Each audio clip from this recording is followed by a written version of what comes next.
And we are live on YouTube. Welcome to Wednesday Night D&D. We've got largely new group. Michael and Becca are back, and Lexi's back from way back in the day.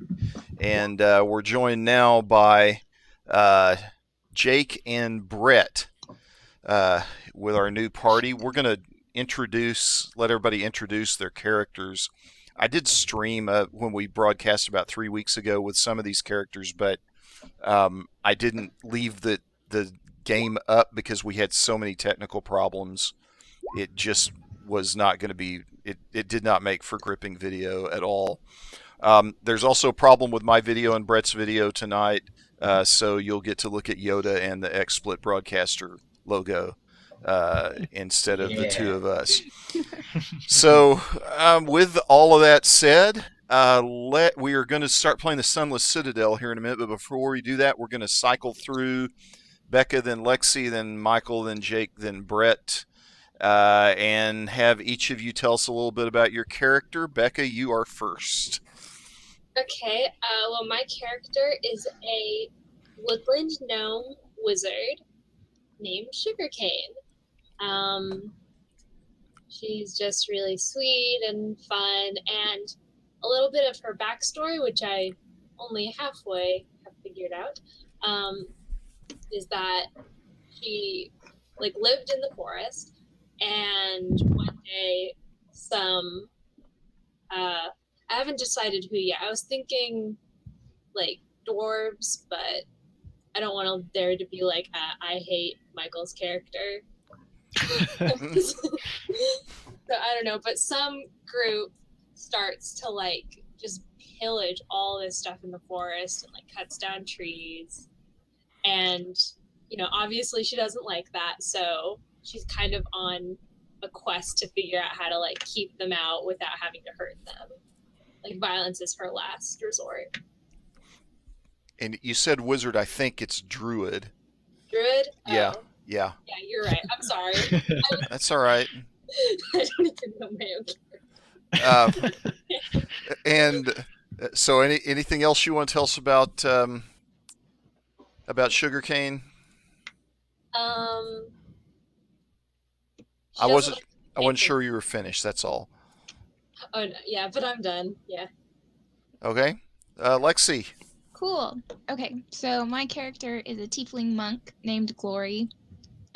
She's named Glory because tieflings have this thing called virtue names, and she was named that by her parents because they wanted her to be just kind of this glorious, terrifying warrior, and she didn't want that. One of her other things is that she looks mostly human. My icon doesn't really reflect that right now, but we had to get an icon. So she looks mostly human, but she doesn't fit in with humans really, or tieflings, because she doesn't look as kind of terrifying as them, as demon-like. So when she was young, she decided to go to a monastery and become a monk to try and find peace and balance in her life. And she's pretty young, so she doesn't have much more to her backstory besides just trying to fit in somewhere. But that's pretty much it. Okay. Michael? Okay, so I'm playing a dwarf artificer. His name is Bloki. He is he has a sort of exile / outcast background. He was kind of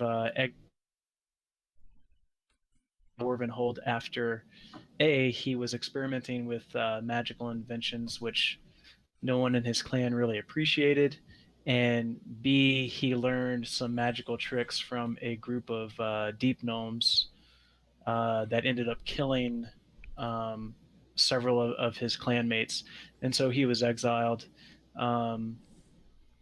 He's just sort of he's a gunsmith, so he has a sort of strange magical gun contraption that not many people are familiar with, and he has kind of a nasty attitude, and I think I'm gonna have fun playing him. Awesome. Cool. Jake. My character is Gray Lemierre, the half-elf rogue. He grew up raised by his father, kind of a nomad lifestyle. His father was an elf and he was an outcast, but Gray Lemierre never knew why. So they just kind of went from town to town, and his father kind of taught him his ways of like being a rogue and stealing and thieving and trickery and that kind of stuff. So he, growing up, just became addicted to and got really good at stealing things and being sneaky and sleight of hand and stuff like that. Um, and yeah, his as he was still pretty young, and his father was arrested for something that he stole, that Gray Lemierre stole. So he never saw him again after that. And then he spent some time in prison, held in prison by some giants. So he's very, so he speaks giant, and he is very, very much against like being in chains. He would much rather die than be a prisoner again in his life. But that's pretty much it. Okay, excellent. And Brett. Cool. So Ekron is a white dragonborn. Um, Basically, a little bit of his story is that dragonborn in general, especially white dragonborn, are generally good, like lawful. But there's a small clan of dragonborn that sort of split off, and they're doing their own thing. And as a child, as a little baby dragonborn, he was stolen from his family and was basically raised in this in sort of the outskirts in this sort of corrupt clan. And they were sort of thieves, bandits, outlaws, and so he was sort of raised in that, but always felt sort of drawn to the natural, lawful side, the natural good side, that side of his dragonbornness. Um, so basically that was sort of his upbringing. He sort of knew that he wanted to eventually escape and figure out where he came from, and so he sort of learned everything he could from those outlaws. And then as soon as he was old enough, he slipped away and vanished into the wilderness for a year or two until they thought maybe he was dead. And now he's on this sort of path to figure out his origins and where he's from and who his family is. Okay, excellent. Great, interesting party. And let us now get started with our story. Our story begins in a village that's in the Forgotten Realms. The name of the village is Oakhurst. And each of you, either separately or together, I'll let you decide that as we get started today. Each of you can individually make this determination of whether you came in together or whether you came in separately. But over the course of the last couple of days, you have all picked up on a rumor that there is a matriarch that is probably the most prominent citizen of this tiny village. Her name is Kerwin, and everyone is talking about how her children are missing.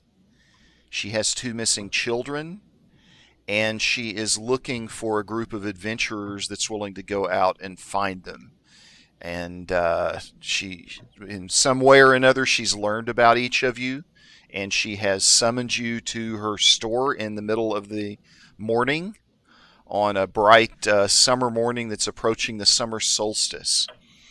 And you have arrived at her store, and as she kind of sees you coming into the store, she closes the blinds, she shuts the door, kind of shuts the shop down, even though it's open at this point, and invites you all to come sit down around a table. And she says to you, thanks each of you for coming to speak with me. I have a most urgent task that I need you to undertake for me. And she looks at you expectantly, hoping that you'll sit down at the table and talk to her.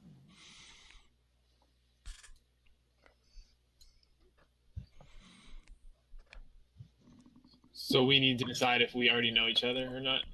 Yes. What do you guys think?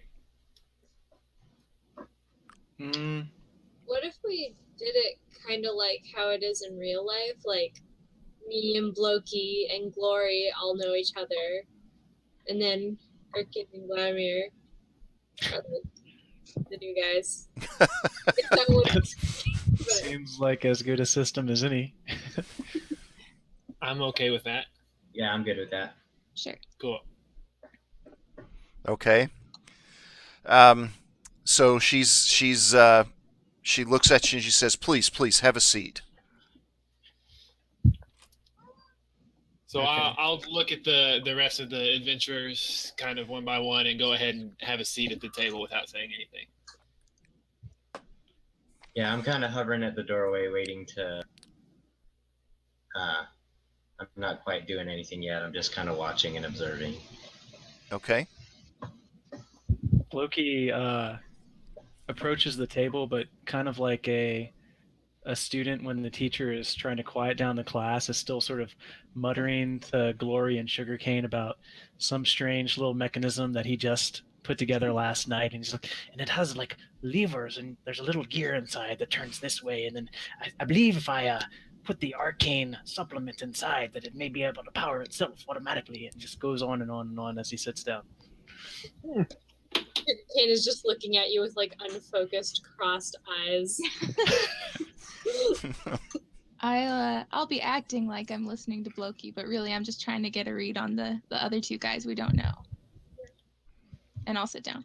Yes, I will also sit down. All right. So she kind of settles into her seat a little bit and she says, surely all of you have heard about my missing children by now. True? Yes. Aye. Head nod. Good. Their brother and sister. His name is Talgen, Talgen. Her name is Sharwin. He's a fighter. She's a wizard. About 7 days ago, they went adventuring in these ruins that are nearby. I don't know if you've heard about these or not. It's called the Sunless Citadel. There is this great fortress that many years ago, many lifetimes ago, was located in this region. No one knows very much about it.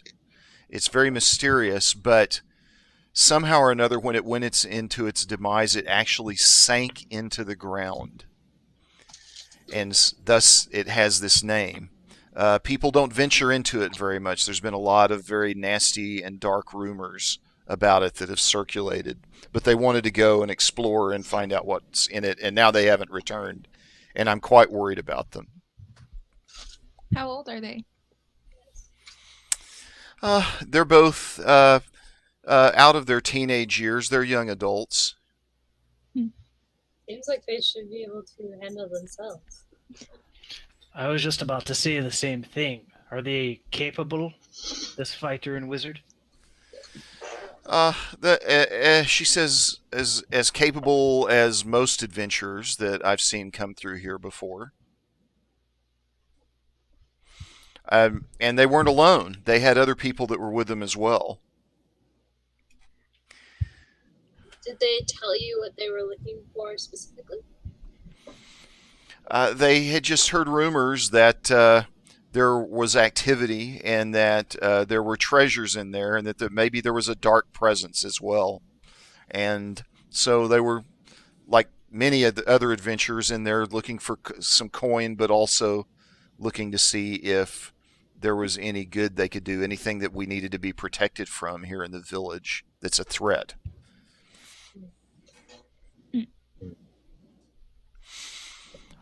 She says, I don't have a lot to offer compared to people in larger cities, but if you can bring them back to me, then I'll pay you 125 gold pieces.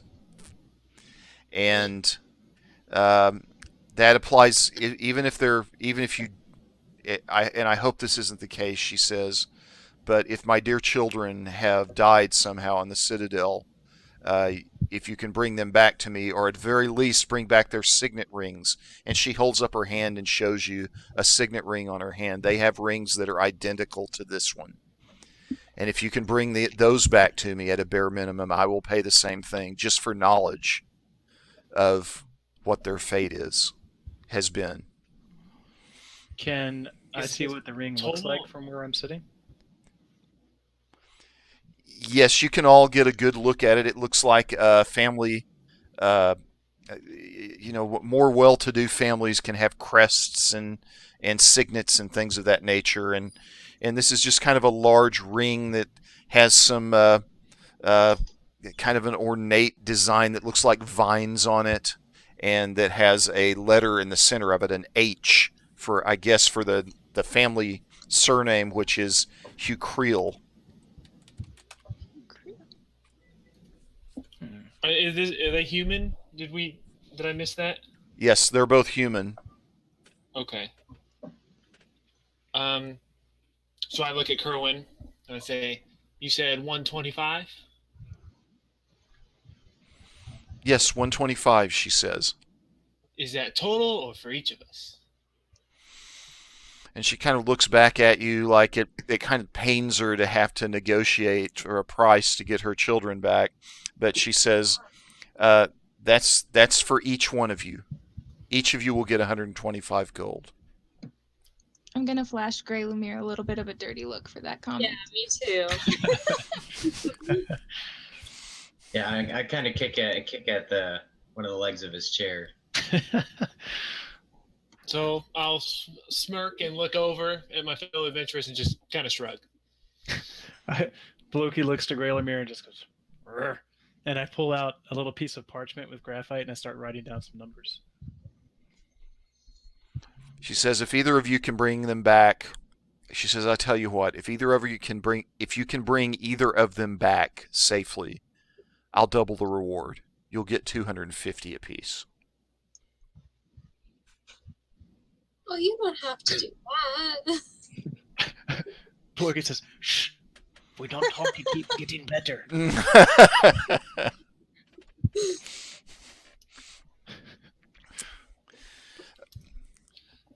She says, I've got a few supplies here in the store, nothing out of the ordinary, certainly no magical items. But if there's anything you don't already have, rope, tinder to create fire, anything of that nature, I'll be happy to share that with you as well. Give you some provisions as you go as well. Does anyone have rope? Yeah, I have both of them. Thanks. I came prepared.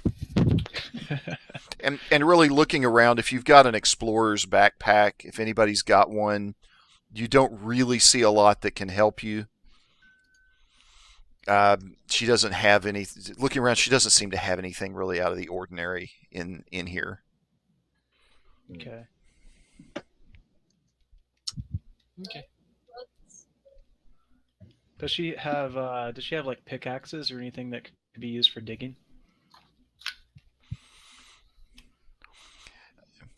She says, yes, I've got something like that if you want to take it. And she gets up from the table and kind of walks to the back of the store and starts rummaging through a box.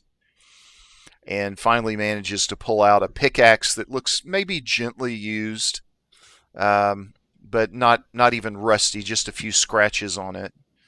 She says, I acquired this from a trader the other day. And she comes and she lays it on the table in front of you and then turns back around and sits down at the table. Perfect. I take it and I'm going to sort of strap it to the side of my backpack. So I kind of rummage through the other things and look around, and I say, I won't be needing any of this, but for 250, I think you found yourself at least one adventurer. And just kind of lean back in my chair. And she looks around expectantly. The rest of you, will you do it?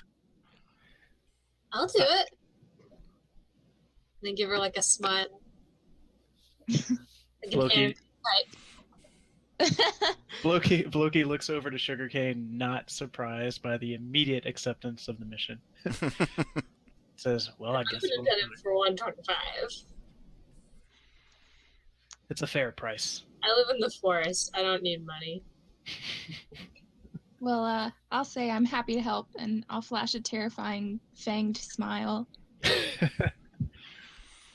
Yeah, Ekron walks over and he crosses his arms and says, I would have done it for free, but I'll do it for 125 also. Okay.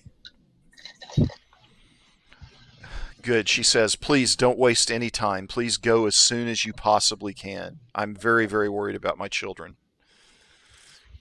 All right. What time of day is it now? It's the middle of the morning. How So, far away? Oh, go ahead.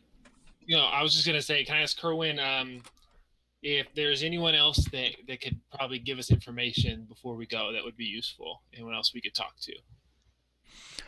to? She says there might be some others here in town that know more about the Citadel than I do. The only thing I know is that people have been worried about it recently, that there's something going on down there.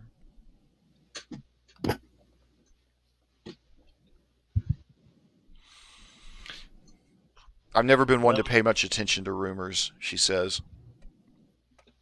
I wanted to ask, did any of your children's companions come back? Like, the people that they went with? She says, not so far as I know. So far as I know, none of them have returned. Has anyone ever returned?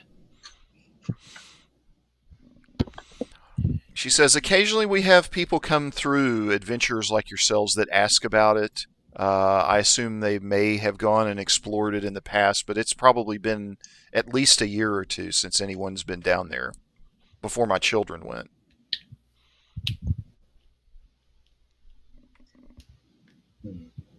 Well, maybe none of them were dwarves.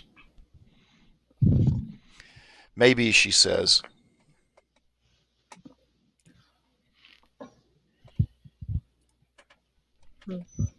I say we go straight away. I agree. Can she tell us anything else about what they were wearing other than the sigil, or what other identifying markers?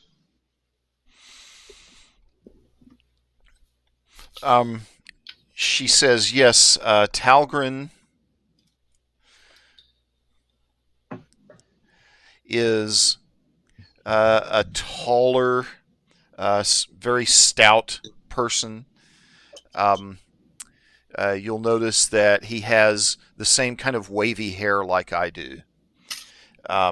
Sharwin is much shorter than she is, and has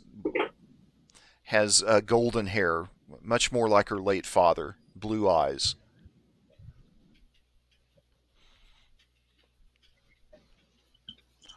You might think her to be frail when you look at her, but I assure you she's somebody you would not want to cross.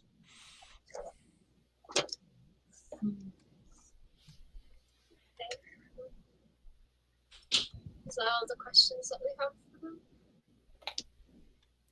That's all I have. I'm ready. I think we're good. Okay, cool. Well, then I'll walk up to the lady and I'll shake her hand and be like, okay, thank you for this information. We'll be off. And I start, All right, be careful, she says. no promises.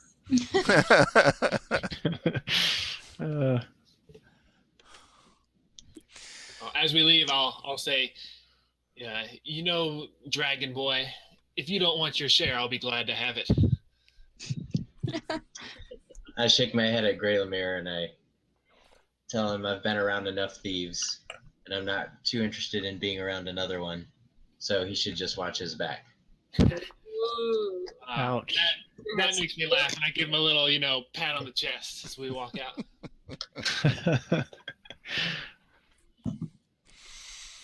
All right, so you just, as you're kind of making your way out of town, you find out from some people that the Citadel's around 7 miles or 7 hours walk, if you just hike at a normal pace, to the east, which means you should be able to make it by sundown if you get going pretty quickly. Okay. I think we should just take off now and then camp outside the Citadel. I agree. I agree. I'm okay with that. I'm fine with that. Okay. Cool. So we take off in the direction that the townsfolk point us in. Okay. And it's about a 7-hour hike, just as they had predicted. Uh, as you proceed down there's kind of this what they call the old road. This is not like you probably came into town through a main road that kind of leads to one of the bigger cities that's in the region. But this is something. This is a much smaller road, and it goes through some rocky territory, and then it goes through some really old growth oak and a wooded area.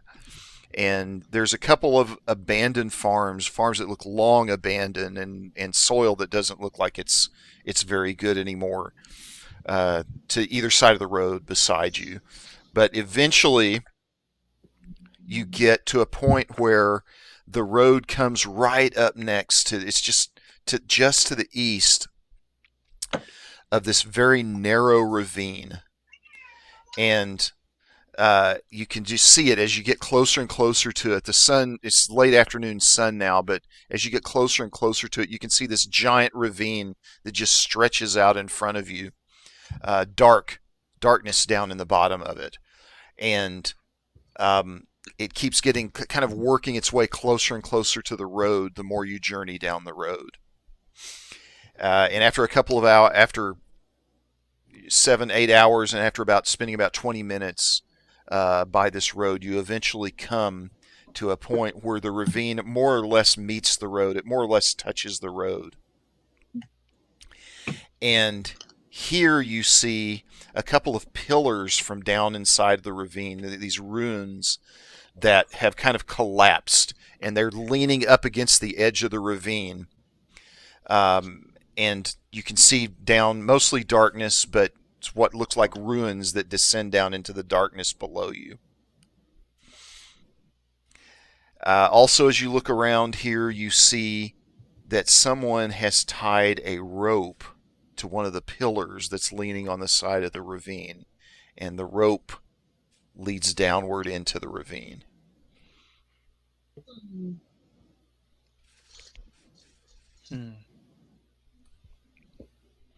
Alrighty. How old do the pillars look? Do they look like stable and not that old, or really, really old and maybe kind of shouty? They look old. As you look at them, you can see graffiti on them. Looks like some kind of dwarvish alphabet that covers some of it. But it's dwarvish words, but it's goblin language that's on it. Ooh, Anybody speak Goblin? I do not. Mm. I don't remember. Probably not. So okay, so like dwarvish runes, but the language itself is goblin. Yes. Okay. And Could you I- do, to answer your question also, it looks very, very old, but it does look fairly stable still. Okay. Okay. And anybody that wants to can make a difficulty 10 intelligence investigation or wisdom survival check. Okay. Is this related to the stonework, to the pillars, or just something else? It is related to something else. Okay, cool. I'll do an investigation. Is that anybody or just one person? Anybody that wants to can do this. I'll throw an investigation check in there as well. As will I. 22. I'll do a survival. 7. Gosh, I don't remember how to do this. You just click on the word survival. That's literally all you do. Yeah. All right, I did it. That's how you do it, but That was That's we hope that it comes out better Maybe than try that. better next time, so you'll do a That's- 3. Yeah. that's how you do it, and it's also not how you do it. Yeah, so as they look around, Bloki and Grey Lemire are both quickly able to see that there are remains of many small campfires. that are scattered all around through here. And one in particular seems to be fairly recent, like maybe within the last couple of weeks. It's the remains of a campfire. Okay. Well, I would like to walk closer to that campfire. Maybe take a look around. Okay. It doesn't look at all unusual. It's the ashes, some wood lying on top of it, some rocks that have been built around it to keep the fire from spreading. Doesn't appear to be magical or weird or unusual. Just looks like a campfire that somebody would make if they stopped to kind of set up camp for a few hours at this location. No other equipment or anything laying around? No, nothing. Okay.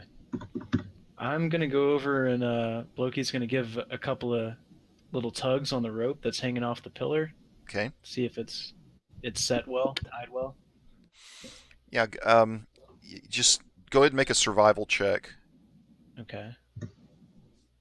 Not terrible at that. Yeah, that's good enough.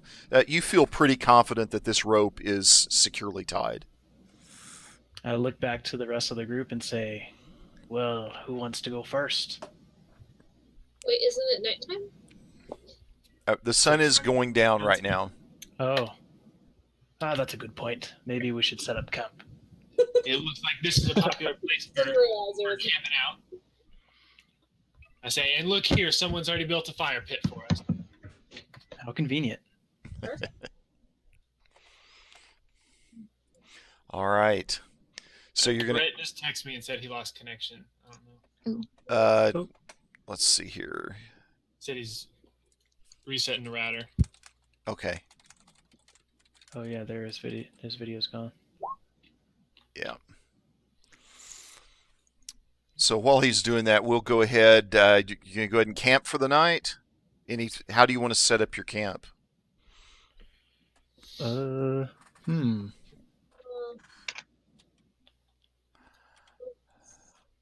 Well, I'll take first watch.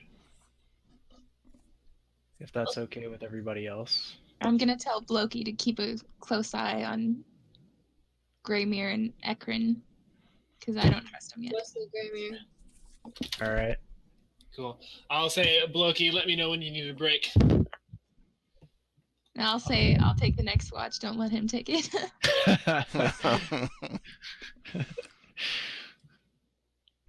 Do I hear it? I don't know. I guess you whispered that to me, right? Yeah. Okay. Sure. After you whisper that to me, I kind of yell back to Lemire, I'll let you know.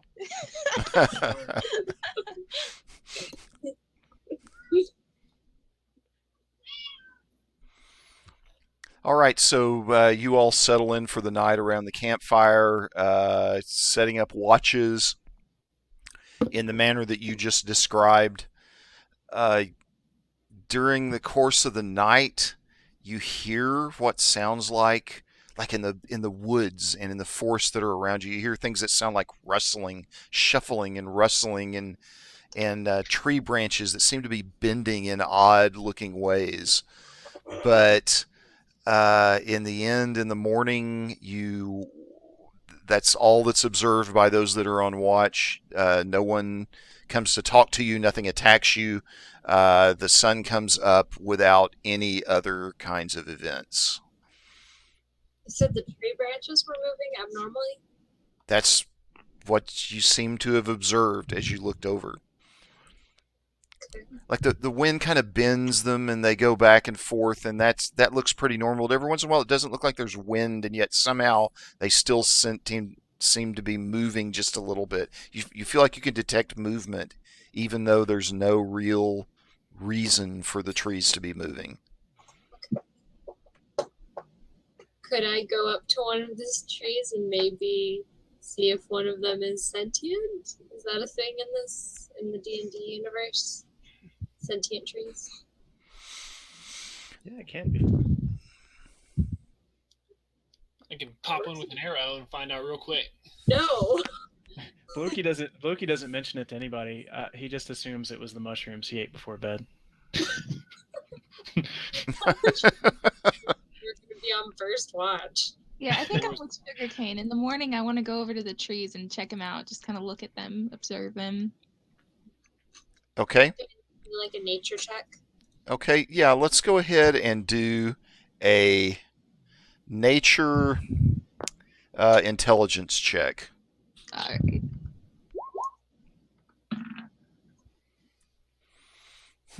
Yeah. So you go over and you look around, and you just thinking about it a little bit. It looks like maybe a couple of the trees in this area are just shaped and positioned a little differently than they were the night before. But you don't really notice anything different beyond that. Like the branches just tend to stick and bend and point in ways that they didn't before. Okay, I walk up to one of the trees and I just I get real close to it and I pat it gently and I'm like, it's okay, you can talk to me.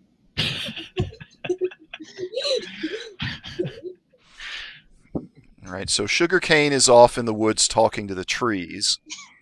That's not unusual. And that's what the rest of you are watching. I just turned to Gray, Lemire, and Ekron, and I'm like, don't worry, this happens all the time.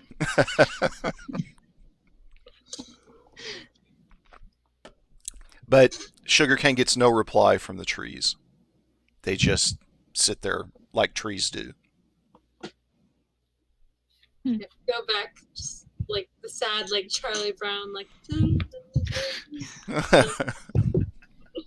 Did you learn anything, Gnome? Shut up. Would Sugarcane say shut up? I don't. I don't know either. She's salty because the trees didn't talk to her. It's a very salty gnome. Like salted.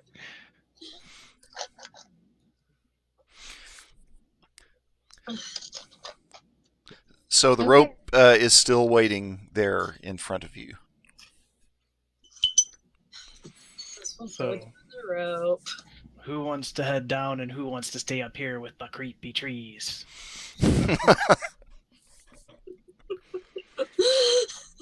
Can we see how far down the ravine goes? See the bottom?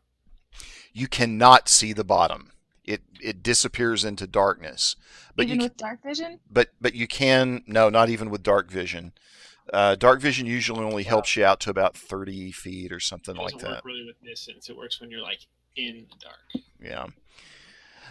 You see the end of the rope? Does the end of the rope go past the darkness too? Yeah, so what you can see is that the rope appears to go down about 40 or 50 feet, and then there's a landing that's flat, maybe 10 meters by 10 meters. It's a flat, square landing that's about 40 feet down. Okay. Without asking or saying or anything, I'll go ahead and take the rope and try to make my way down to that landing. Okay. What is everybody else doing while he starts climbing down? I guess trying to decide who's going down first. Yeah, I'm just sitting on a log or something, just glaring at the trees. Loki's going to be just sort of bracing the end of the rope that's tied off to the pillar to make sure that it's, not giving way or anything. Okay. And there's no check that needs to be made. Lemierre is able to kind of make his way down to the landing pretty readily. Is anybody else going to get on it while he's on it? Are we going to have two people on the rope at once, or are we going one at a time, or how's that going to work? You said it was only about 40... How far down to the next landing? About 40 feet. 40 feet. As he starts to approach the bottom, I'll start to get ready to head down, and then once he lands his feet down there, I'll start heading down. Okay. All right. So Gray Lemire finds himself kind of standing on this landing. He looks around. There's another campfire that's nearby, and there is a lot of rubble, just columns and walls that have fallen, and just all kinds of different things that are lying kind of along the perimeter of this. You can just make out that there's some stairs that are straight across from you that that lead. They lead. You can't tell from where you're at.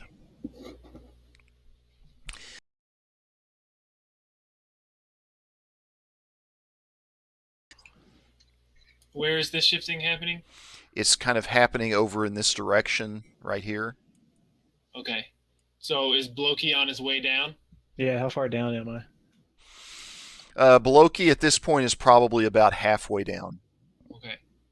About 20 so feet as away. He's on his way down, I'll just kind of look up and say, "Aye, dwarf, I don't think we're alone down here." I'll respond back and say, well, that's not surprising. On my way. And as Beloki begins to hurry his way down, suddenly you see 3 rats come jumping out of the rubble. But we're not talking about 6-inch long creatures with 6-inch long tails. We're talking about rats that are about around 3 feet long, with tails that are about equally long. And they seem intent on having lunch, and Gray Lemire is the closest thing that looks like lunch right now. So rodents of unusual size, is that what? So we are going to roll for. I'm going to go ahead and get the initiative out, and Orgy-sized rats. we are going to roll for initiative. Yeah. So we saw. As a campfire overnight, we saw some trees being weird, and Becca tried to see if there's anything, but we didn't really find out anything.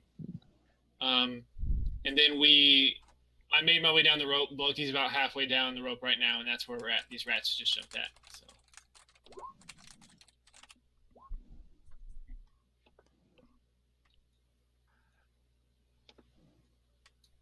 Cool.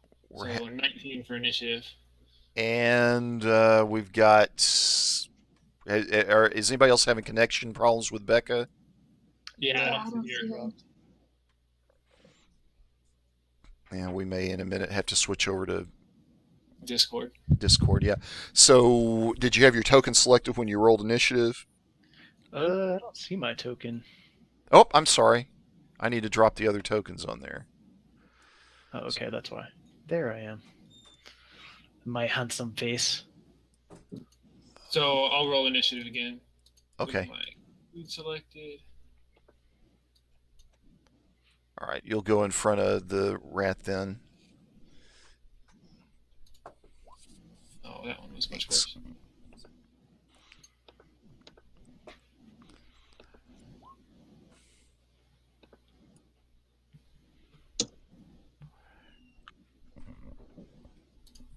And I'm gonna. I'll be right back. I'm gonna go check on Becca. See what's going on in there. Okie doke.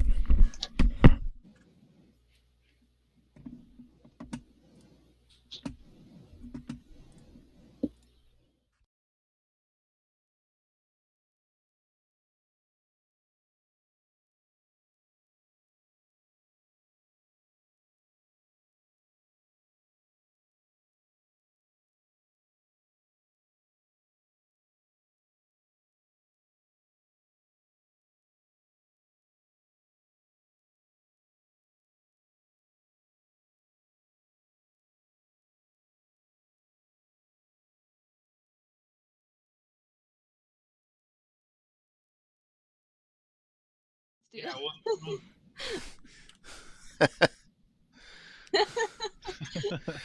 Or we can pay for plane tickets for Michael to come to Texas every other Wednesday. It's not far from my hometown anyway, from Louisiana. So.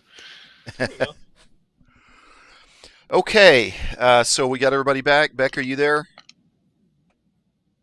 Just on your character sheet, just click initiative. It's between your armor class and speed towards the top. I'm going to do a reconnect here.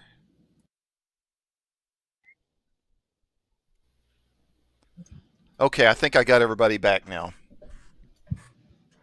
Cool. All right, so we've got 1, 2, 3, 4, 5. So you're going to... Natural 20. Yeah.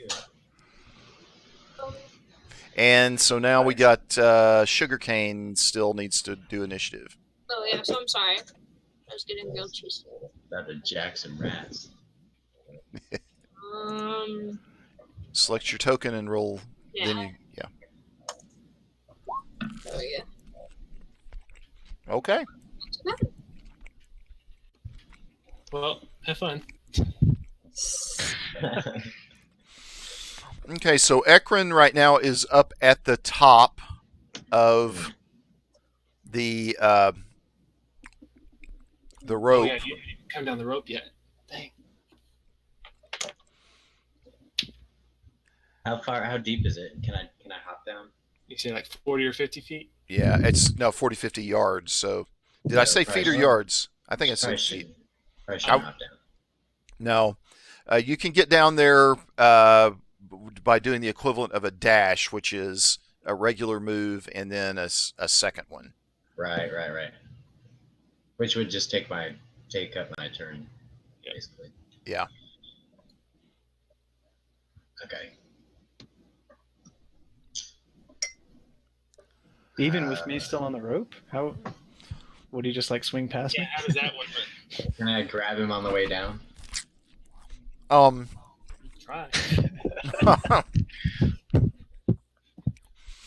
Yeah, that's a good point. Right now, Beloki is halfway down. So I guess one option, if that's what you wanted to accomplish, is you could hold your action until after Beloki's taken his turn. And Get out the way. yeah, and Sugarcane could do the same thing. Yeah, that's Okay. not a bad idea. Yeah, I'll just hold my action then. That's what I- We still get to go before the rats. Now, don't expect me to keep throwing ideas like that your way. I'm a noob. Okay. All right. So Ekron is going to hold, and Sugarcane, are you going to hold as well? Yes. All right. So we'll go to Beloki, and then we jump back to Ekron and then Sugarcane after that. Okay. So I'm going to go down the rope the rest of the way. How much movement would I have when I get to the bottom? Maybe 5. I mean, not much. 5, 10 feet, something like that. Okay. Enough to get out of the way for the next one that's coming down. All right. Yeah, that's all I want to do, really. So, could I get to say right there? Sure. Okay. Perfect. How wide is this ravine, or what does the general area just around us look like on top of this? So there's a lot of rubble around the edges of it. There are some stairs over here, and you're talking about 20. You measure 20 feet, 5, 10. This 5 feet is the scale on this. Okay. So you're 20 by 20, and a lot of stones and fallen columns and walls and just that kind of rubble. Campfire in the middle. Does the stone around us look stable? I know that's a strange question, but I'm thinking about like firing my gun right in a ravine and how it's going to echo, and I'm worried about like maybe causing a rock fall or something. Yeah, this is pretty sturdy. Like overall, the structure's pretty sturdy that you're standing on right now, and the ravine goes up above you does not appear to have a lot of elements on it that are going to suddenly collapse now. I mean, this has been sitting here for hundreds of years, and anything that could easily collapse in this state, anything that could easily collapse has already fallen a long time ago. Okay. In that case, I'm going to pull out full disclosure, which is what I named my gun. And I'm going to shoot at this rat right here. Bink. Okay. Is that hit? That is for sure a hit, yeah. Okay. Damage.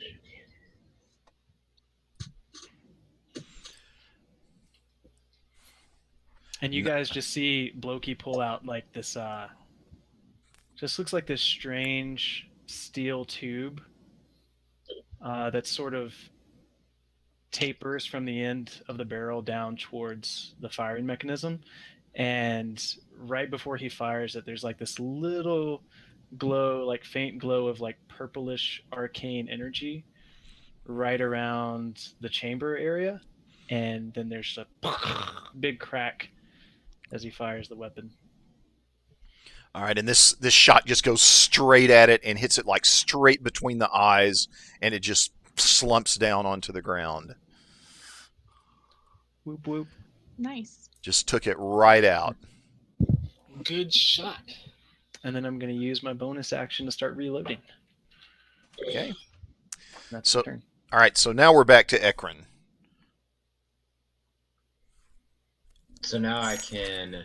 Okay, hypothetically, let's say I were to not just dash, but like kind of jump down the hole, but like bounce from the wall so I can get down a little faster and maybe land on Gray Lemierre and he kind of cushions my fall. Is there a way I could do that without killing him? That's what I'm trying to do. Or yourself. Or myself. Okay. And one rat's already done. Just crawl down. So, you are normally going to take, for a fall of this distance, you normally take about 4d6 damage. Ooh. You might could have that if you had a really successful coordination or athletics check to kind of control your fall against the ravine. But at a minimum, when you land on the bottom, whether it's on Gray Lemierre or not, you're going to be rolling 2 6-sided dice and taking that in damage. I think we may have just lost Brett again. Yeah, I think so. Unbelievable. The state of the internet these days, I tell you. That's think it's- karma for wanting to jump on me. Yeah, that's it. Roll20 is having a lot of issues as well, so that could be Yeah. could be it. But hopefully he'll be back in a minute. Let's go ahead. We'll come back and pick up his turn in a second. Go ahead and do Sugarcane's turn while He we're just waiting on him. texted me. Brett just texted me and said, dash me down the hole. Dash me down the hole. Okay. So, Okay, so I he can take that to mean he just wants to do this. just use his movement to get down there. Yeah. Okay. Taken So out of context is a very questionable text message. yeah, it really is. I'll screenshot it and use it as blackmail. Okay, Sugarcane. I guess I will just slide down the rope into the cavern. Okay. And is that all I can do? Yeah, that's really all you can do. Well, at least I'm down there. And behind all of the bigger people. Yeah. Will be your shield. So the rat's turn now. This rat just comes bounding across until it's right across from Gray Lemierre and just lashes out at it with its mouth. Just tries to take a big bite out of his leg, and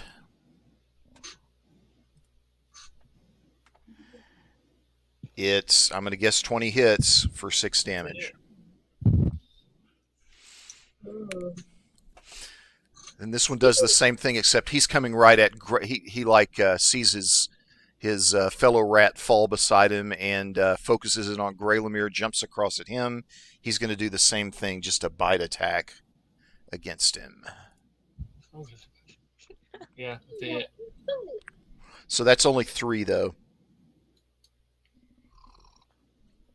That's all my hit points, though. I'm Those sorry, two- that was directed at if I said Gray Lemire, that's incorrect. That was directed at Bloki. Oh, okay. I was wondering. Yeah. So I'm reducing my own hit points on my character sheet to. Right, you reduce your hit points by 6, and then Bloki does by 3. Oh, It okay. looks like Becca. It looks like your hit points are still like halved from. Yeah, my hit points are the same as they were from the last campaign when I fell on my face and lost all of my hit points. So yeah, you can go ahead and restore that. Okay, cool. Yeah. And that gets us to Glory's turn. Okay. Unless like my athletics or acrobatics can like get me down any faster, I guess I'll just climb down. Just use 2 movements. Okay. So 2 movements to climb down, and Glory can position herself somewhere around there. Yeah. Okay. And with that, we're back up to the top of the next round with Gray Lemire. So I'm gonna use my movement to get, like over. How do you make it click? Can you see me clicking there? Mm-hmm. Okay. Over here on the other side of this rat, so I'm not pinned between both of them. And Okay. then draw my short sword. If you disengage from one of them, then they will get an opportunity of attack on you. Right. They'll get an attack of opportunity, not an opportunity of attack. I'm sorry, it's been a long day. It's okay. Yeah, all right, let's just do. I draw my short sword and attack the rat that's between me and Glory. Okay, so you do have this rat flanked because of the way Glory kind of leapt down off of the rope. You've got the rat flanked, so that means you're attacking with advantage. So we'll take the highest of the 2 rolls that you make. Dope. 21. Didn't need the second one. Go ahead and roll for damage. So, yeah, you just click on the word short. There you go. Oh, cool. All right. So, yeah, so you kind of swing at it, and you just barely nick at it, and it looks at you like, seriously? Yeah. I'm also going to look at him like, seriously? Just got a big chunk taken out of me by a rat. So sorry about that. Okay, do we have Brett back yet? I don't think so. Look like it. Okay. We'll hold his turn. Somebody remind me to come back to him All right. Okay. Mm-hmm. when we get him back. So Sugarcane's turn now. Okay, I am going to let's see. Gotta remind myself what my abilities are. Oh yeah, I'm going to do produce flame. Okay. In this general direction. Hit this way. Okay. Oh well, actually, I might not want to do that. That takes away one of my spells. Excuse me, spell slots, right?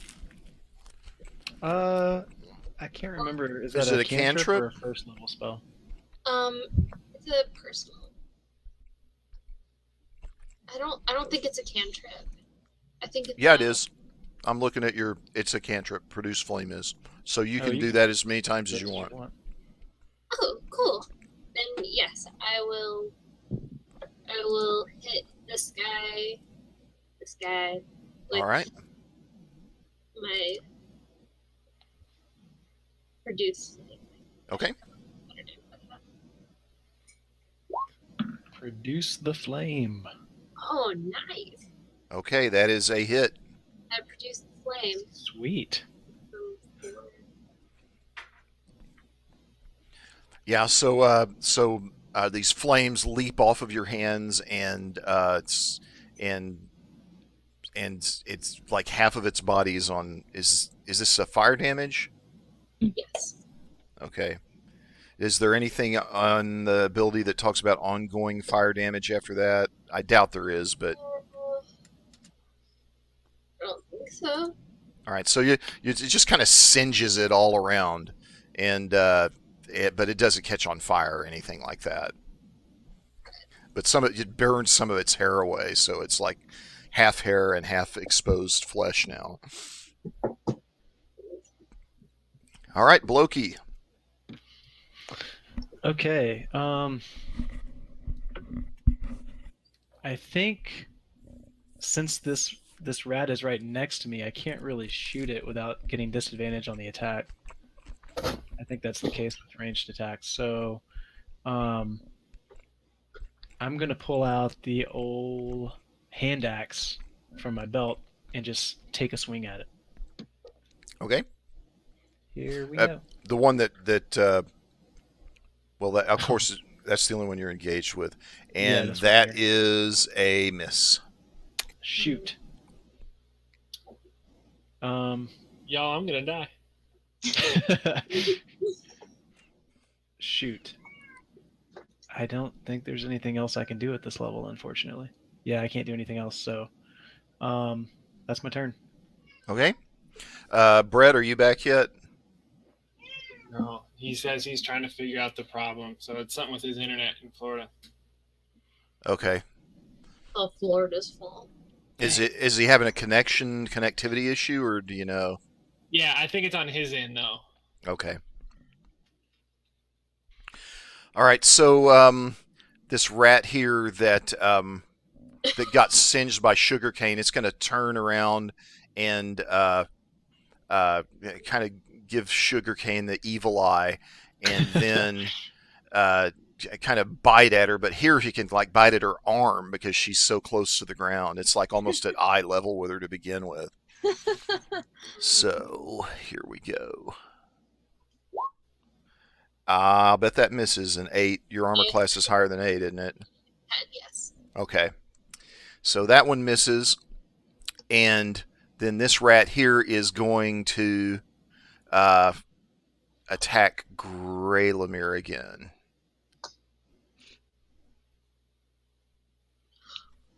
For another 5. Oh my gosh. Yeah, So you're down to 0 hit points, I would take it. correct. Okay. Oh, the joys of being level 1. You don't go negative, right? No, you don't. Right. You just go to Okay. 0. Yeah. Oh, yes, I am at 0. Okay. Um, And we are now at Glory's turn. Okay. I'm going to go ahead and use my short sword on the rat that's right next to me. Okay. That will be a miss. Yeah.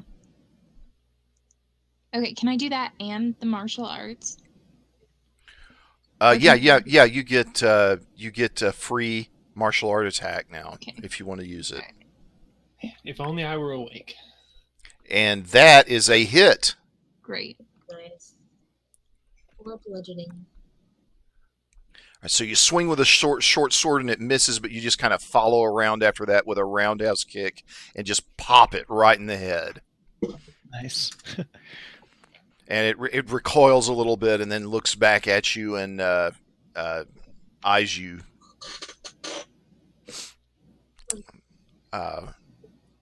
very angrily. All right. So now we are at Cray Lemiere's turn. So you've got basically you can make a death save here, which I think you just roll a d20.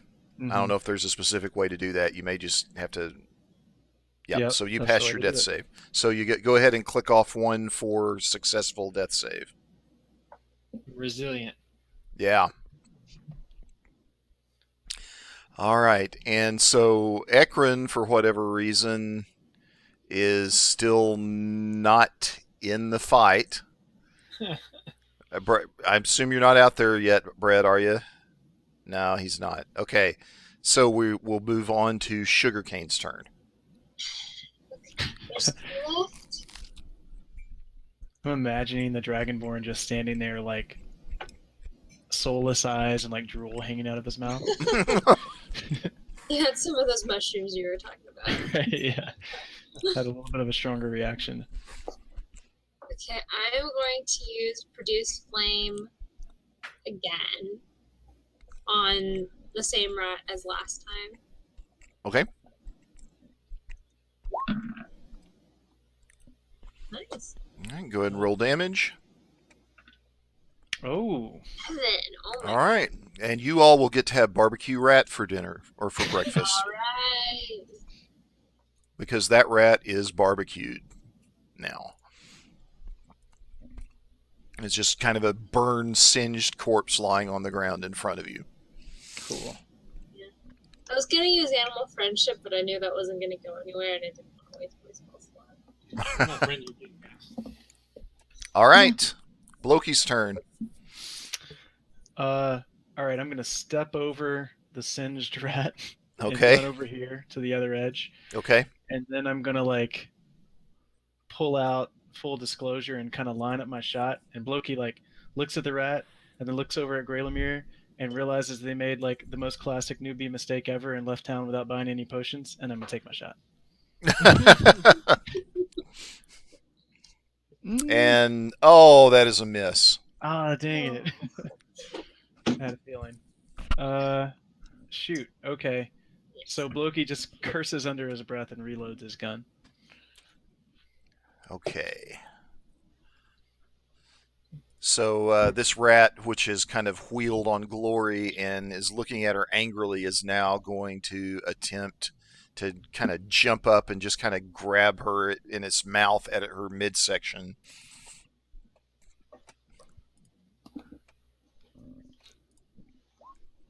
Yeah, that's a miss. Yeah, but it misses. All right, you there, Brett? Yes. All right, you can have a I'm turn like extremely- you can have a turn Please kill right a now. rat. Please kill a rat. All right, so I'm out of the hole, or no, I mean I'm down the hole. Yeah, so you got down, you're on the edge of the cliff, and then so you just kind of got tangled up in some rocks and a little bit in the rope as you fell, and you've been trying to get up and get yourself dusted off, and now you're ready to go. You son of a gun. Friggin' rope. Oh wait, can you guys hear Um, Brett? I'm not getting anything. Yeah, we Yeah, I can. can Yeah, we hear. can. Oh, Uh, okay. Try your reconnect button, Becca. Yeah. Where is that? It's The settings. look in the What's settings. What's my range to the rat?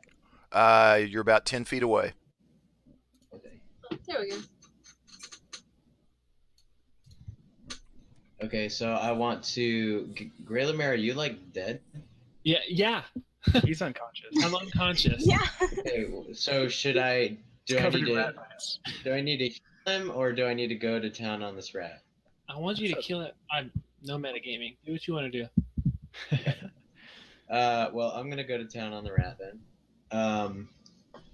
So I'm gonna move to said rat. Okay. And let's see what do I do here. And I think I'm gonna want to bust out my warhammer and give him a good whack. Okay. So you can move into this space. There's a charred corpse of a giant rat there, but you can move into this space.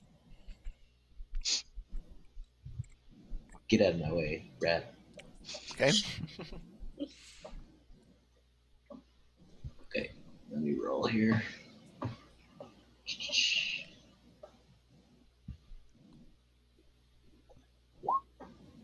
That is a hit. What rat has an armor class of 12, man? This dude's tough. Yeah. Giant rats have armor class of 3-foot rat. 12. A lot of fur. Go ahead and roll for your damage. You click on the Warhammer. You actually click on the word Warhammer to get your damage. There you go. Oh yeah. So he finally kind of pulls himself up and gets his Warhammer out and goes charging across and just slings it down really, really hard on this rat, and you just have blood and viscera that just splats everywhere. But that thing is seriously dead now. And we are out of combat. Sweet. Awesome. Well, thanks for showing up. Sorry you died, bruh. I'm alive. I mean, sorry you're unconscious. Do your thing. So we we'll go over and stabilize Gray Lemire. Does anybody have any potions? I don't have any. Do we have lay on or whatever that one? I think I have a priest pack. Would I have that in my priest pack? You probably don't have a healing potion in your priest pack. I don't know that for sure, but probably not. I don't think any of the starting packs start with a healing potion. I could use my lay on hands and heal him for 5. And that would be my one use for the day. I have good berries, but I think they need to be at least at some hit points to be able to use those. Is that correct? I can't give good berries. No, I think it's just like you can sort of force feed someone a potion, you can force feed them a good berry. Okay, that's kind of what I was thinking. Like, you can't really. Take mine out. Yeah, you just sort of work the mandible. You'll have to create them. Go ahead and click on that ability. So you need to use one of your spell slots, and now you've got 10 berries. Each one is worth a hit point. You can give him as many as you want to. Nice. Okay, sounds good.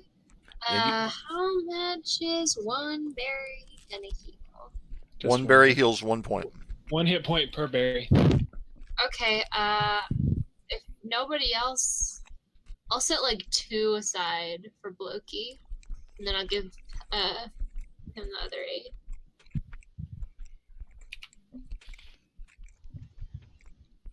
8. Okay. All right, so I go back up to 8 hit points. Gray Lemire can go up to 8, yes. And I go up So- to 10. So I wake up, kind of wipe the blood and guts off of me, and Yeah. I realize that the gnome helped me. So I'm clearly embarrassed, but I give kind of just like a very appreciative nod towards the gnome and stand up. And then I stand up and I give you a hug. Oh. Hey, I'm the one that killed the last rat. Did your character just say that? Because I can respond. My character just said that. Well, I guess better late than never. Ouch. Tough crowd. So are we gonna eat that dead rat? I have rations. I'm good. It's a little too well done for me. Ekron is willing to eat the rat. I finish. I chew up the 2 good berries and swallow and say, I'm good. Dragons eat rat.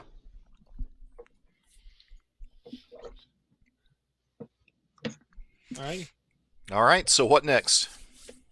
Do we want to venture further now that It we've looks like we have one direction to go. Yeah, I'm gonna vote Gray Lemire doesn't go first this time. I'll go first.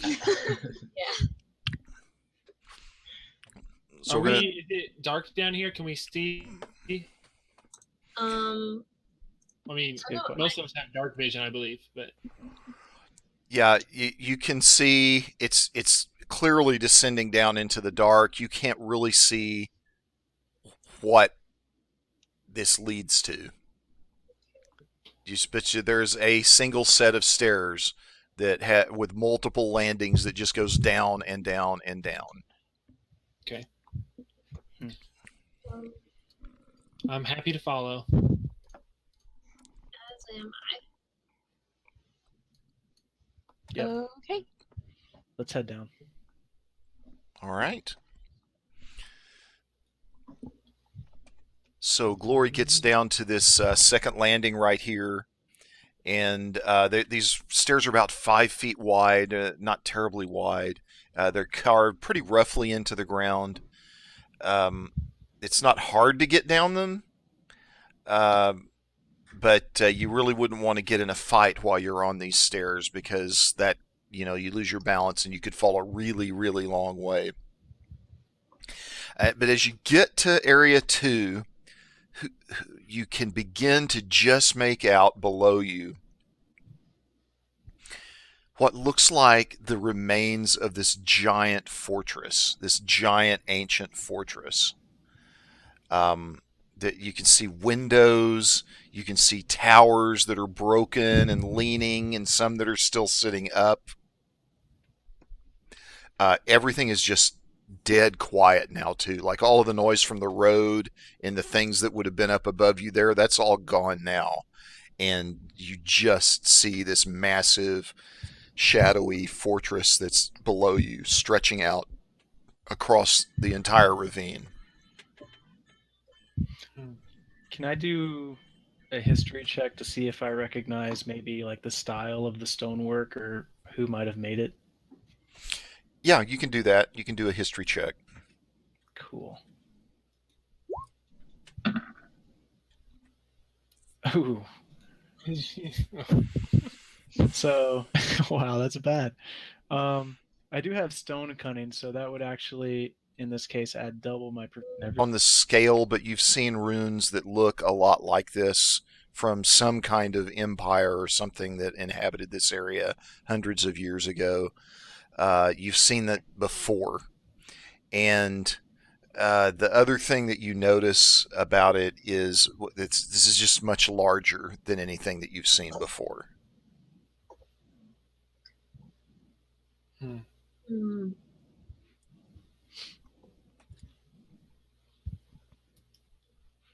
Bloki's gonna make sure he's taking up the rear as we go down, because I should definitely be in the back. Okay. We're going to continue to go down? Yeah. Let's go. All right, so you descend down even further, this time down this really long set of stairs after this.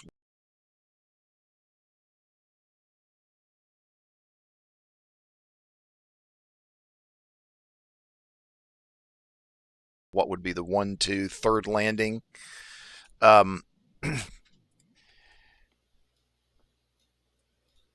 And you eventually end up. Now, this is going to be a large, dark screen you should be looking at. But if you go down to the lower, close to the lower right-hand side, I'll signal it here. Oh, got it. You'll be able to make out a small section of it. Mm.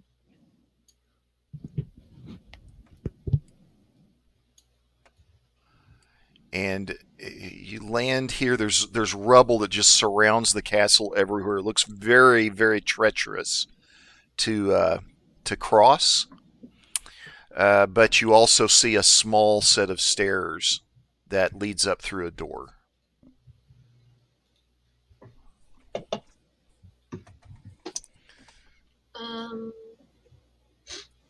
Could I walk up to the door and use detect magic? Yeah, you can do that. Let's see if you're going to use is that a spell? Yeah. Is that a cantrip, or are you going to use your other spell slot on it? I'm going to use my other spell slot. Actually, could I just go up to the door and listen instead? Oh, if you want, I can cast detect magic, but I can only do it as a ritual. So it would take 10 minutes for me to do the spell. As long as it's not in real time, that's fine with me. No, we won't make it real time. We all sit here for 10 minutes. Think about our lives. Think about how we got here. Maybe I can play some elevator music or something for us while.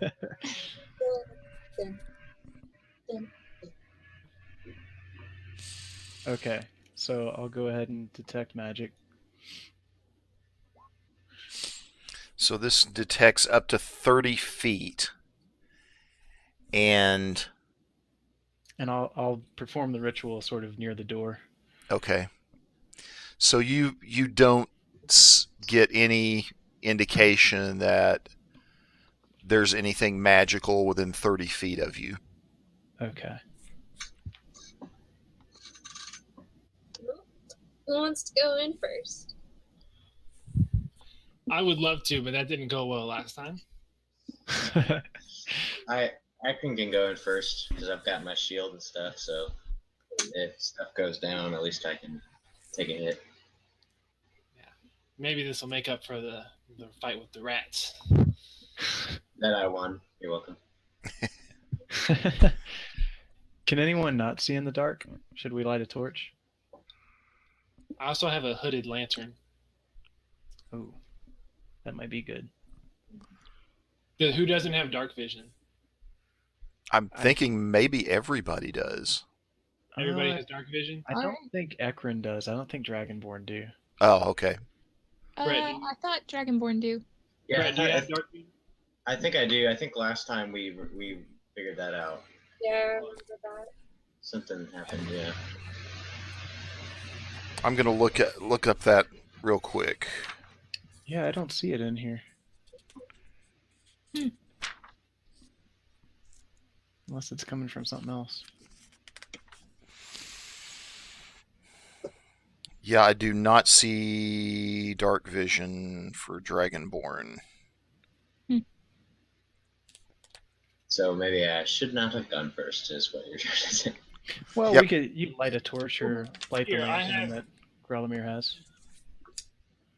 I have a hooded lantern and some oil. So I'll go ahead and hand that to Ekron so he can see and he can use that. Okay. And I think that uses. I think I have 2 pints of oil. And also I'll use one because 1 pint of oil lasts for 6 hours. So it casts light for 30 feet, but if you put the hood over it, it's a 5-foot radius. So I'll put the oil in, light it up, hand it to Ekron. Okay.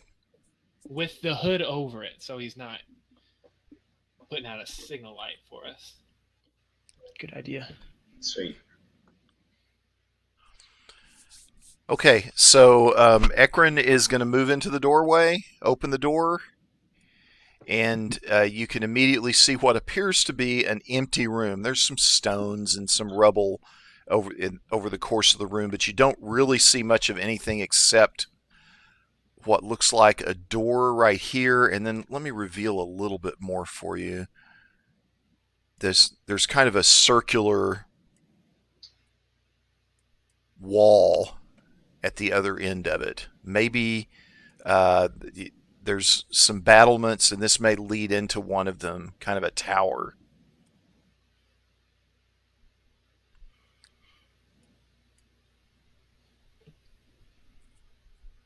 So Ekron just stands there in the door, kind of looking around. You can, if you take the hood off the lamp for a minute, you can kind of see the whole thing there, but the room looks totally empty to you. Hmm.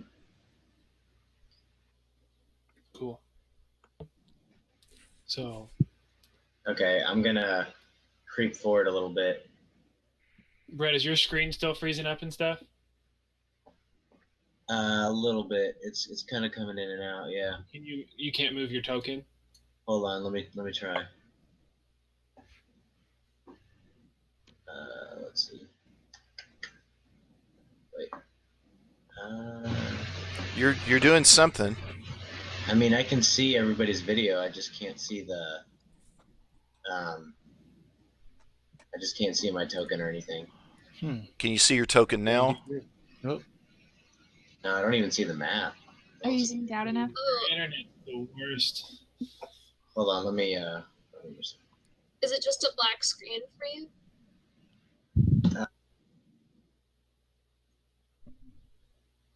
Brett, No.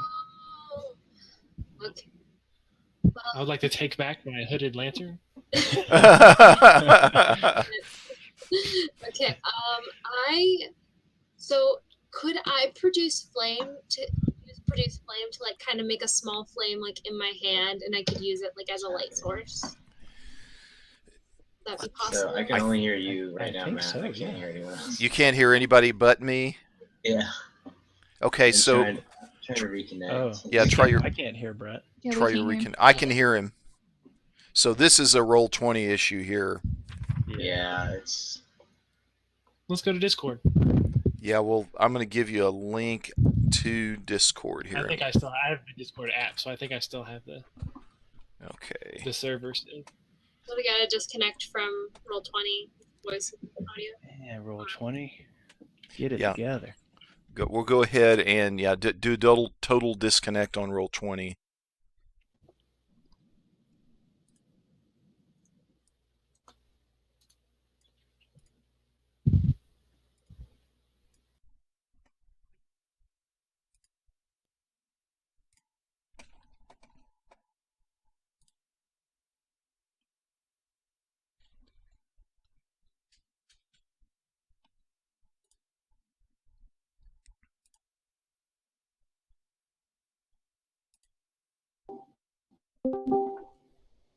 Okay, you hear me? I can hear you. Awesome.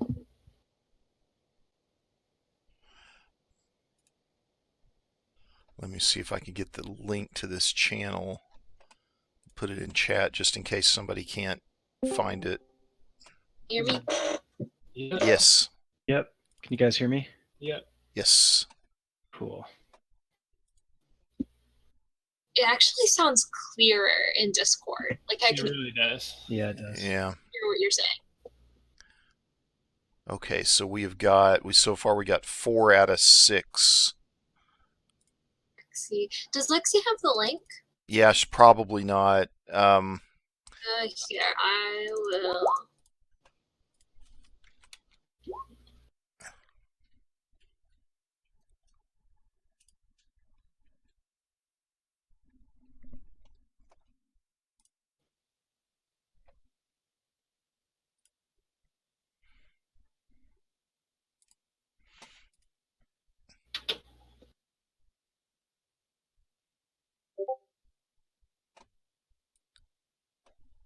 Are you guys still there? Yeah. Okay. That's the other thing about Discord is it doesn't broadcast any sound for you unless you're talking. Yeah, it was eerily quiet. Yeah.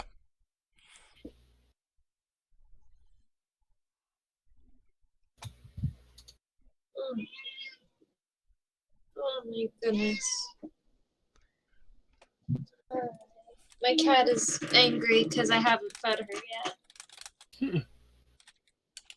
She won't stop coming in here periodically and whining. And you're You supposed do. to be a druid. Yeah. I know. You should be ashamed. You care more about those moving trees. Yep. I can't more about the treats. Oh my goodness. Kitty, but Dungeons and Dragons. Yeah. I put it in chat. Yeah. Okay, Lexi's didn't have the Discord channel and wasn't looking at the chat, so.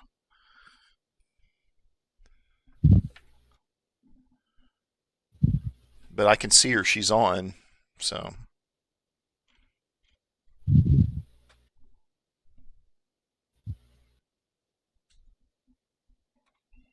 We're about to get locked out, probably.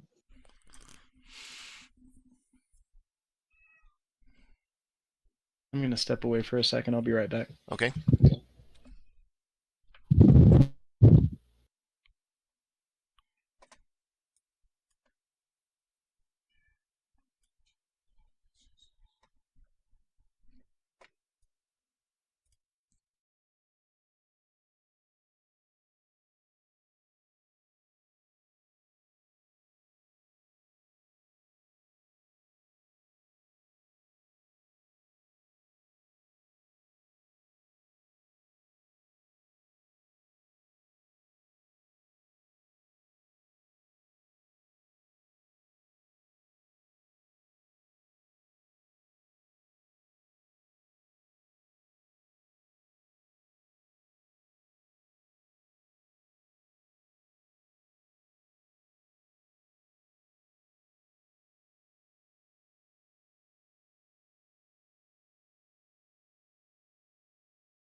Oh yeah, I was looking up produce flame earlier. Yeah. I think you can do that with it. You also have dark vision, don't you? So you can at least see a little bit. Yeah, dark vision you could see anyway. You could see the whole room as it's laid out right now anyway, even without the produce flame. Oh, okay. Then that's what I'll do. All right. So you're seeing the same thing. You're seeing a completely empty room. That seems to have a door that leads into a round-looking room on the other side of it. It's a 10-foot. The flame only gives bright light for 10 feet. By the way, so it's not going to light up a really broad area.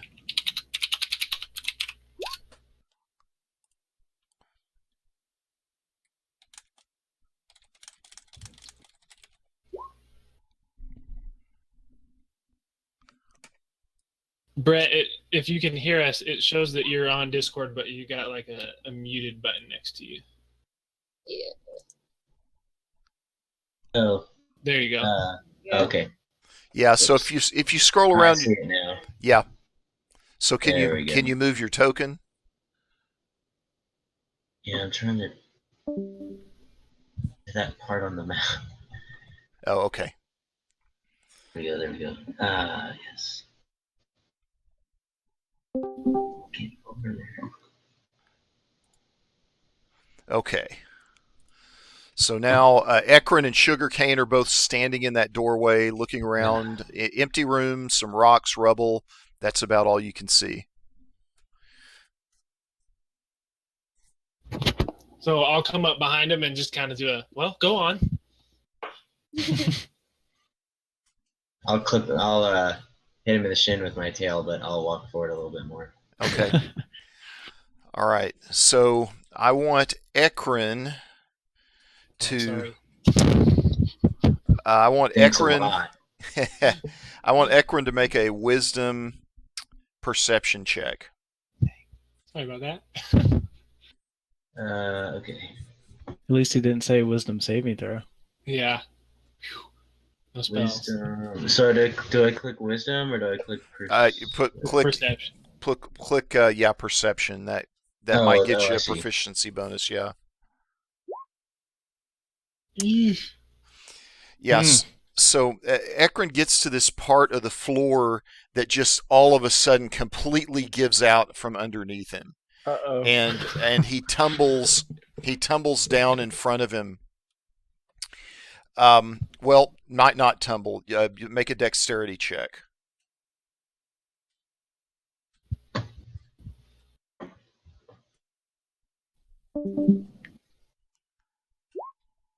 Oh yeah, he does tumble down.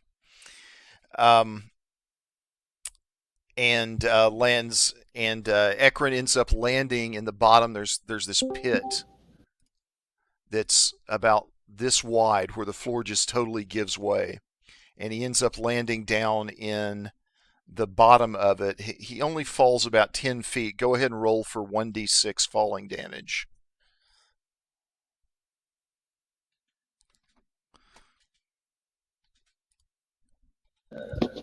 You there, Brett? Is that on my hit dice? Or wait. Well, you can go on the far left. There's like the second one from the bottom. You can just pick what dice you want to roll. Yeah, gotcha.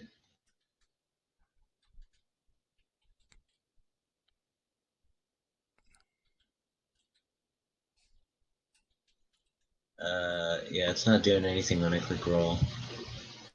Yeah, you can do what Michael just showed. You could do that too. Oh yeah, I forgot about that. I feel like we keep losing Lexi. Yeah, I'm Discord. I'm having connection issues too. I think it's my internet. Is it just froze up on me? I can just do it. Let's see. Lexi, are you there? Man. Lexi, you out there? Okay, so we got the 1d6 is 4, so you're going to take 4 falling damage.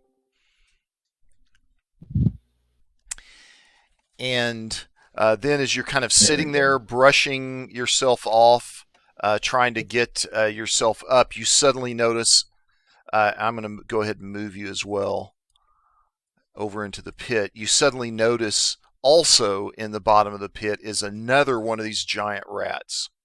Oh man.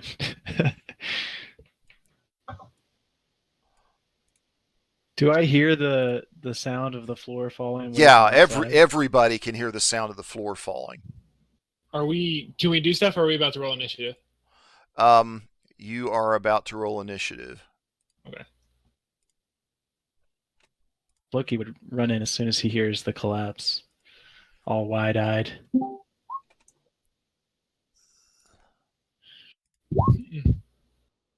Oh, whoops. There we go. Oh, yeah, just- There we go.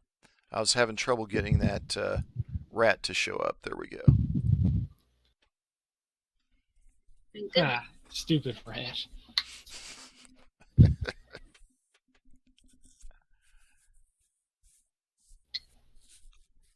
Initiative. Ooh, nice. Brett, can you hear us? Do we know who's going in and out? I haven't been watching it to see. Brett and Becca. Well, not Becca. Lexi. Oh, okay. Lexi's. I haven't even heard her say anything, and Brett doesn't seem to be able to hear us or talk right now. I can hear you now. There you It's go. just We roll can hear you 20s now. coming in and out. She kept getting. She got the same thing that I got the other day in Discord, where it like won't connect Huh. for some reason. Okay. Yeah, so she's just sitting in the room I'm in right now. Cool. She's Man, Loki, look at that initiative. okay, so she can kind of hear at least what's going on then. Yeah, she can hear it. Okay. All right. So we get everybody. So Lexi, go ahead and roll. Oh, you did roll. Okay. Have we got everybody? 3, 4, We just need 5. Brett to roll initiative. Okay. Yeah, I don't know why I've been clicking it and it's not doing anything. Roll 20 is just being slow for me for some reason. Yeah.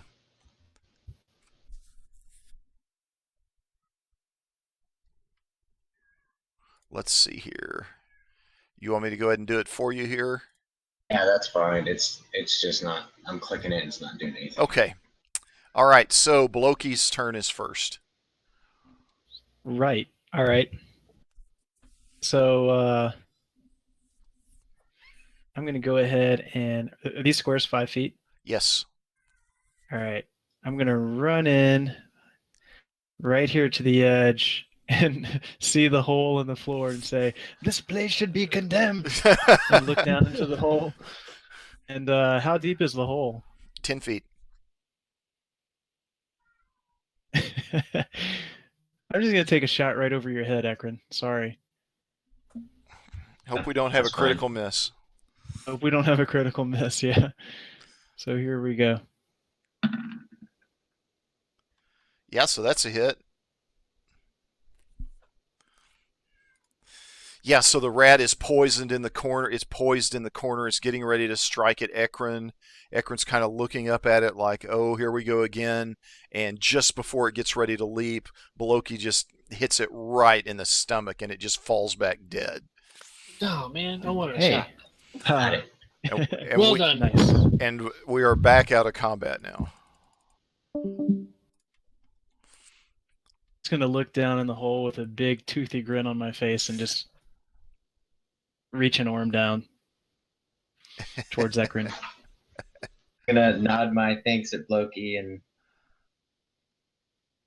And in case there's any struggle, I'll just walk up behind Bloki and just kind of grab the back of his collar just to give him a little extra support. Okay. All right. And with that, you're able to pull Ekron back out. And I think we've reached probably a good point for us to stop for tonight. Let me do some quick math here for our experience points for tonight. How much those rats get us? Yeah. All right. So this is tonight is going to be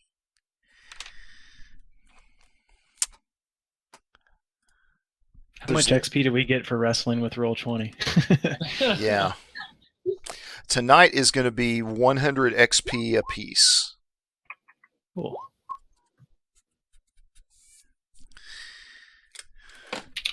And I'm going to go ahead and turn off our stream.